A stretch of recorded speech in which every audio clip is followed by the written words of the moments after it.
Hello guys, ഞാൻ എൻ്റെ വീട്ടിൽ നിന്ന് മാറി നിൽക്കാൻ തുടങ്ങിയിട്ട് 7 മാസമായി. ഈ 7 മാസത്തിൽ ഞാൻ ഒത്തിരി പേഴ്സണാലിറ്റീസിനെ പരിചയപ്പെട്ടു. അതിലൊരാളാണ് പോൾജി. 7 മാസത്തെ പരിചയമാണെങ്കിലും ഹീസ് ലൈക്ക് മൈ ബ്രദർ. ചില ആൾക്കാർ അങ്ങനെയാണല്ലേ. അപ്പോൾ അങ്ങനെയുള്ള ഒരാളുടെ ബർത്ത്ഡേ മിസ് ചെയ്യാന്ന് പറഞ്ഞാൽ ഇച്ചിരി മോശമല്ലേ. ഒരു സഡൻ പ്ലാനിങ് ആയിരുന്നു ഈ ഒരു സെലിബ്രേഷൻ. കാണുമ്പോൾ ചെറിയൊരു സെലിബ്രേഷൻ ആണെങ്കിലും it has all our heart. ഉള്ളതുകൊണ്ട് ഓണം പോലെന്നല്ലേ.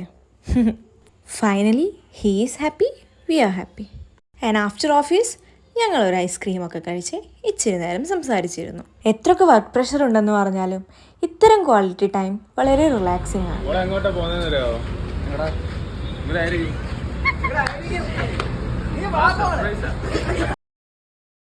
ഇനി നിങ്ങൾ കാണാൻ പോകുന്നത് ഷൈ ആണെന്ന് വരുത്തി തീർക്കുന്ന എൻ്റെ ചില ഫ്രണ്ട്സിനെയാണ്. അപ്പോൾ ഇതാണ് ഇന്നത്തെ വീഡിയോ. Bye guys.